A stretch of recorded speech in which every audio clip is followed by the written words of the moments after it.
Julien, so lovely to welcome you here in London. Thank you.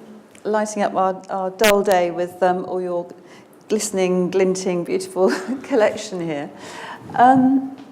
What is this collection that you have here installed and downstairs in the installation matches? I think it's a mix of the last Prefall collection and the iconic pieces, let's call them like that, like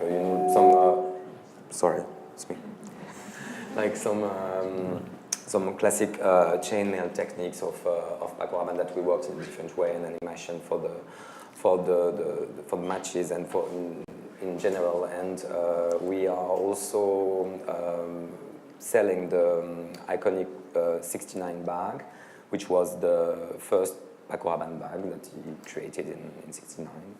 The name. And so we picked from the archives 5 different designs, I think, to re-edit them this year, because it's the 50th year of the bag. What impressed me downstairs is that the bag's all the same shape, but they're all a very different character and different, almost infinitely different fabrications. That's just so clever. So how do you renew that? It's really like to try to really, from first he worked a lot on that bag, so there is many different variations. You can work it graphically, you can work it with different material, you can work it in plastic, in transparent. So it's endless possibilities on playing with that bag. And then we just introduced, like a few years ago, maybe 1.5 years ago, working on that chainmail, but with sequins, like with plastic sequins and silver and gold sequins like that. So that's kind of an update also on that take of the 69 bag, because it's a bit lighter. And it's allow also to have more that, let's say, sequin feeling than the metallic feeling that was the classic one. I mean, what's impressed me about you from the beginning is that you, is how you bought a house which was, I mean, not really so famous, not really known probably, except to historians. And you brought this house to life. You worked with something from the 60s, which began with Paco Rabanne, who was a believer in the space age, and this whole upsurge of modernism in France in the 1960s. Can you kind of paint a picture about how he fitted in? It was like, for me, when they, as a French guy, as a child, Paco Rabanne was really somebody that was famous for different reasons, for fashion first, and then because it became super popular really quickly in France. So it was all the kind of singers in TV shows, and really my grandmother knew Paco Rabanne, my cousin, like everyone. So it was really a popular character, let's say, in France. And then, of course, studying fashion and digging a little bit more the history of him, I just realized how radical he was at that time, and it was a time that he was radical at a time that was really radical in France too. Like talking about politics in *68, like kind of revolution, and talking to the young generation, which was the first time for let's say few designers. It was him and Courrèges and Cardin in France. Let's say to name a few that were the futurists, or let's say that, futurists. And so when I discovered that, the first thing that I thought that was really amazing, that such a radical gesture and avant-garde gesture became so popular quickly. Yes. In that sense that there was an immediate desire of the girls at that time that he was talking to for what he was doing, and he was not even pretending doing clothes at first. It was more like a provocative gesture on making dresses in metal, because he wanted to express new fabric. I mean, inventing a kind of almost jewel dress, which was not fabric. It was not fabric, and he worked on that kind of provocative gestures that was really desirable, weirdly, at that time, because everything was about that kind of, let's say, how clothes or the way you dress can make you at that time different from your mother and your father, and being like really provocative, a bit like proto-punk, let's say, at that time, and to shock people also in that sense, and that fitted really well with everything that was going on around, like I mean, in art, in cinema, in music, in everything. So I guess it dressed all that scene that was happening at that time. With, I mean, pop stars like François Zardy, and I noted that also Barbarella. Yeah, Jane Fonda. Jane Fonda in her Orgasmatron. Exactly. Which was, it was amazing. I mean, yeah. so he very quickly got taken up by the culture. Definitely. And also the way he showed. I mean, he was one of the first designers to use black women as models. Yeah. The first one to do kind of what we know about a modern fashion show as well, putting music on the runway, exactly, yes. and making girls walk like on the rhythm of the music. I guess it is like he asked for a symphony of a contemporary musician of that time to make his first show. And before the shows, it were the girls coming with numbers and description of the model of the outfit. And he was the first one to put models, black women on music, walking in the, which is now the fact to put music on shows, the modern version of what we know, like of a fashion show. So it was kind of really breaking the rules and the conservative rules that were fashion at that time, especially in Paris, which was super conservative when you touch about couture and everything. Yeah, like that. it was a revolution. When you came, when did you come to Paco Rabanne? When did you just take it that was almost 6 years ago, I would say, like 5 years and a half, something. Did you have a picture in your mind of where it would be now? Not really. I knew that I was really lucky because I was working at Balenciaga before with Nicolas Ghesquière for like 5 years, and so I knew that my taste and my let's say aesthetic of what I love, what that kind of modernist feeling. So when they asked me to come and work on the Paco Rabanne brand, it was totally like not. I was not stressed or something. I knew that I could at some point work that value of modernity, let's say. But then when it came to work and to really make it, I just had the luck to have that radical house, which is unique on the landscape, but at the same time can be narrow if you get in the trick of it, Yeah. And all I knew from him was, of course, that the chainmail dresses, the metallic mesh feeling as well, and this kind of arty, intellectual, provocative way of work. So I thought that maybe it would be interesting just not to do exactly what it was, like not just going back directly to that, but just thinking of those values of modernity and innovation and avant-garde, let's say, and trying to put them now, like trying to put them back now. So I worked those pillars, let's say, of a wardrobe that I thought interesting for the brand first, before letting go a little bit more what could be the... Yeah, you were very smart, because I think sometimes when designers come to houses with a huge heritage, they can become like rabbits in the headlights, and you get paralysed by it, and then people... you don't they don't have the freedom to develop themselves. So, and you don't want to mimic it. And mimic it, and the futurism is becoming retro-futurist, which is something that I didn't want to bring that. I remember you bringing athleticism into it very, very early on. Can you talk just about those first two collections where you, when you were thinking about? Because you still see it. I mean, the athletic kind of jersey that you do in those shapes. That's very you. No, because I thought that when we talk about innovation and in my obsession of modernity at that time that I wanted to bring back to Paco Rabanne, the technical aspect of sportswear was the most, let's say, interesting and innovative technique that you can work at that time. Still now, I have to say, sticking, seams and really having that super lightweight nylon and trying to make it in a super luxury way. I found it super interesting. And then there is also that pop effect of sportswear that I thought was interesting to talk about with Paco Rabanne, which was also really pop culture brand. So it ended with a line that it's now, let's say, called Easy Wear or Bodyline, or that is really working with the logo and really another super luxuriously done, but at the same time having that innovative fastness in that and comfort that I love also for and that's what we use actually to pair and contrast with the first chainmail dresses that we worked, you know, like just to add that 90s pop feeling to that kind of 60s new thing. What really struck me when I last interviewed you backstage at your, I think, fall collection, no, spring collection, you talked about the joy and delight in dressing,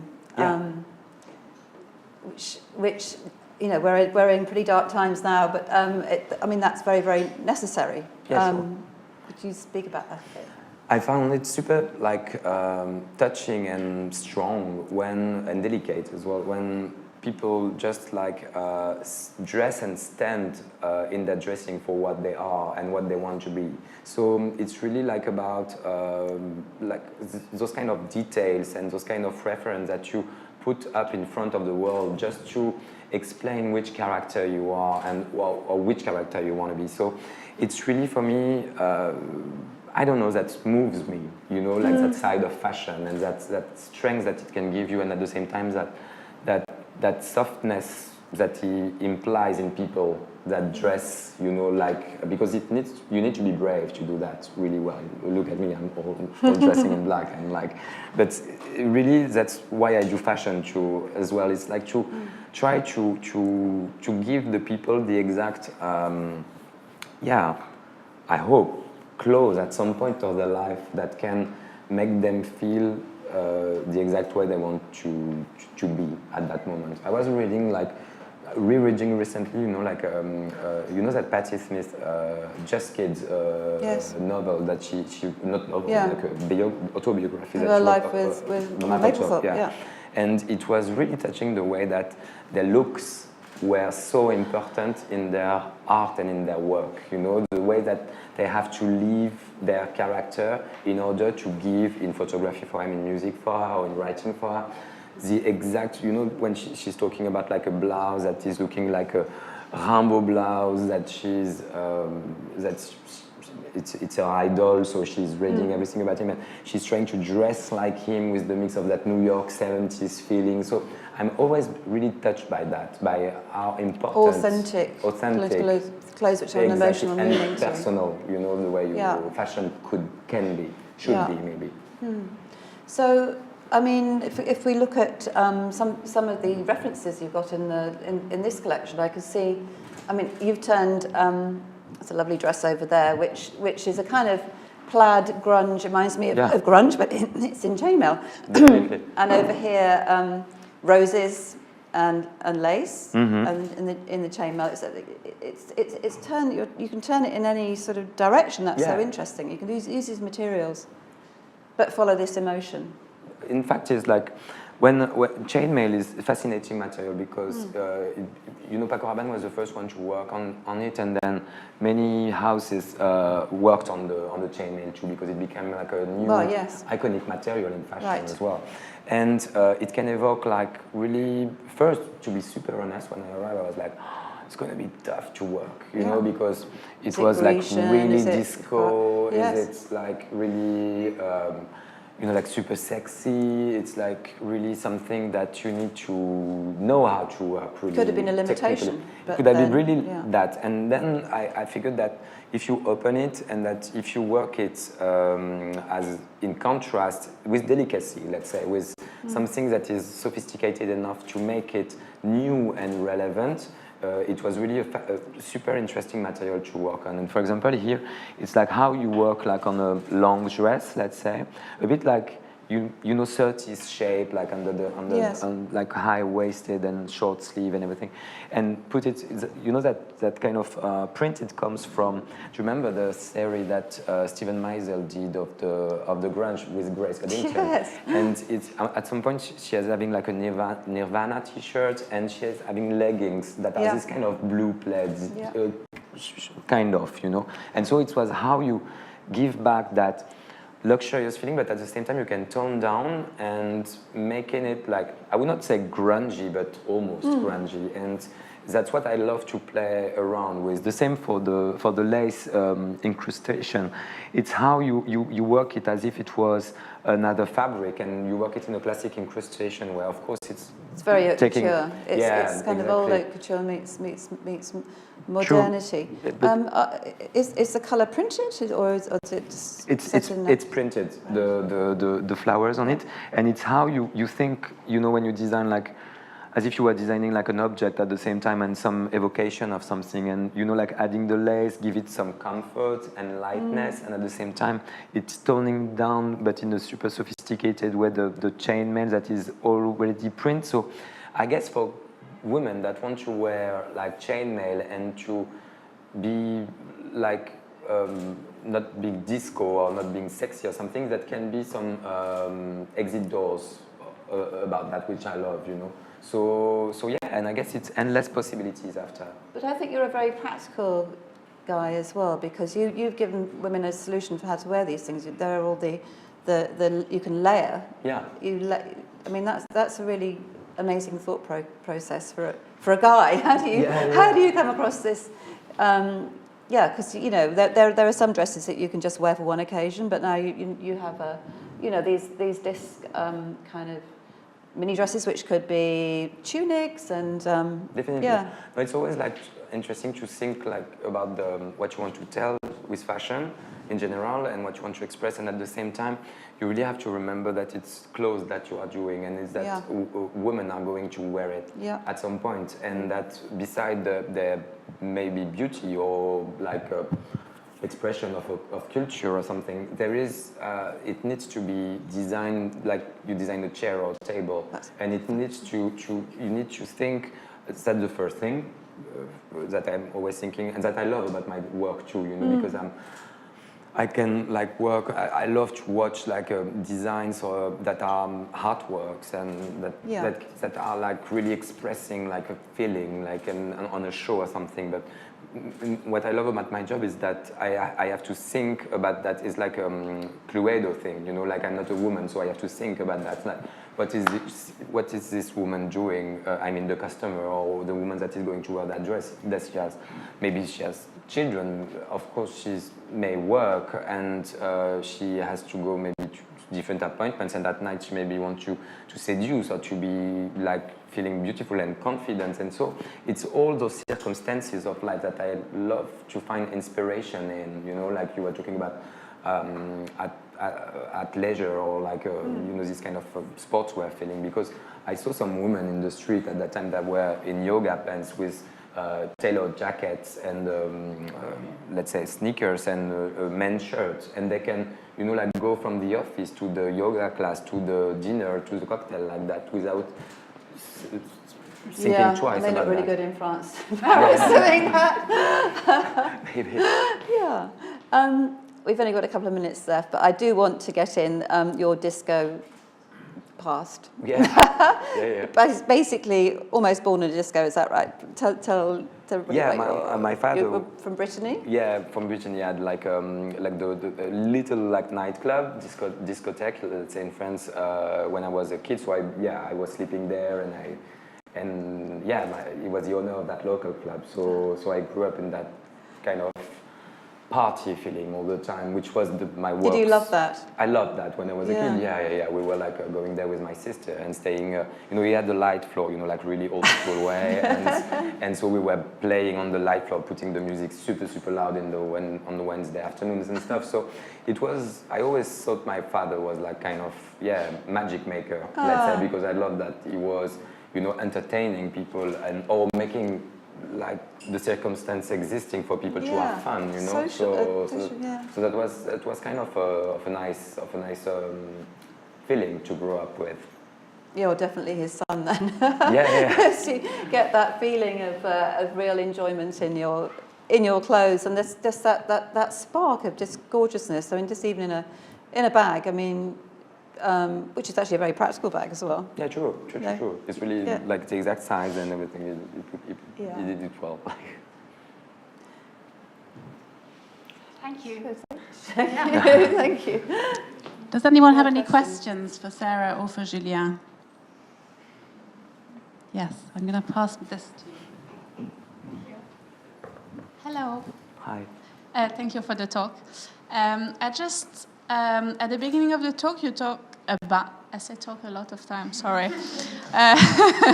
You talk about the fact that these houses like Cardin or Courrèges, Paco Rabanne were like a bit like a fashion revolution at the moment.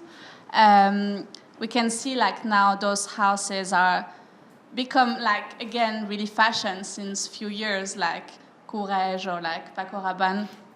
Do you feel that is also because in our generation that is quite branding focus and a lot of like selling aspects, we kind of want to reach a bit also this fashion revolution now? Like, I feel like those houses are like a bit an image of this movement, and now that they become again like a kind of engagement for people, do you feel that is a bit a message? Do you want to go first? No, I go? No, it's your point. I would say that, you know, when there is a name on a brand with a story, with like a patrimoine, let's say in France, that has the best value for people also to relaunch it first, you know, when we are talking about groups that are buying back like those kind of houses to just make them existing on the market. So, I mean, more than anything, more just like backing up young designers that wants to do his own brand, it's really like having that memory of a brand that is really valuable. You get La Files like that, you know, with amazing pictures of amazing people wearing that at an amazing time, let's say when we were talking about that era. So, first of all, I guess those houses are becoming fashionable again, let's say, because of the group that can invest in them because they have value first. Then after, I think that it's also interesting because it still resonates in the new generation, those kind of names, because you heard it from your grandmother or your mother. Oh, I got that Courrèges coat, for example. I loved it in vinyl and everything. So you were like always, let's say,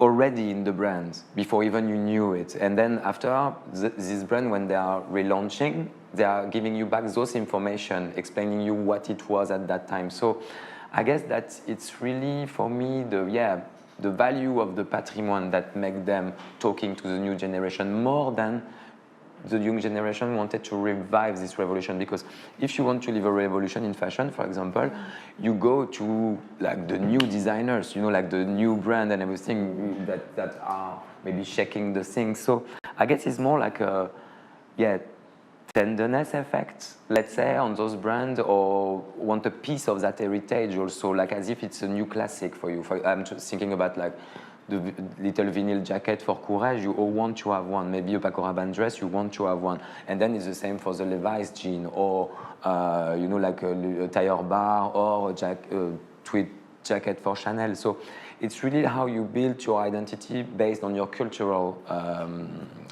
family or environment assets. Let's say I can say that, I guess. I think we have time for one more question. If anyone has anything they'd like to ask. I just wanted to ask, in recent developments, like obviously different people are becoming fashion designers. So what do you think, both of you, what is the role of a fashion designer today? And how is that changing in light with celebrities becoming designers, for example? I think the role of a fashion designer, a true fashion designer, is to be authentic and to say something about who they are and about the times we live in. And that's where all really great ideas start, isn't it? That's where, as we're saying, revolutions start. I think, you know, in big houses now, the whole thing about being a creative director can be more in terms of driving an image and being able to manage multiple teams. But what's great about you is you're beginning to do that, but you are the designer, aren't you? I think like first it's really like pragmatic, as you say, that at some point I sense is like first to be a fashion designer you have to design. To design you have to know how to design. Exactly. You have It's to have really the education. base. I mean you have to know how to make a dress, you have to know how to make a shirt, you have to know how to make like pants. It sounds really boring, but that's really for me the first thing. And then you can be a celebrity designer. If you can do that, you can. You know what I mean? It's not like where you come from or which like a studying background you got or something. It's really about that. Then after it's, let's say I would, of course that's my job to be a fashion designer, but you just learn to do it the way you do it. And creative director, which is also like what we are doing now, like talking about a brand and everything, it's also such an evolutive process when you do that job. First you think, oh okay, I'm going to have to make clothes. Then second, okay, I have to make image of this clothes. Okay, so I have to talk about the brand. I have to make shops now. Okay, I have to manage teams, and I have also to have like a business-oriented mind, because I am gonna have to talk to business people that, of course, I am going to fuel to make the company working. So it's really like, I guess, all those different, I would not say skills, but techniques that you learn when you are doing it. And after, I don't think, for example, if you're talking about a celebrity designer, I think he or she can do it as long as he's got those skills to make it. And first of all, what, as Sarah said, you know, if he or she has something to say, you know, about fashion in general and about the world in general. So I think we're going to wrap it up there. Thank you so much, Sarah Mower and Julien Dossena. Thank you.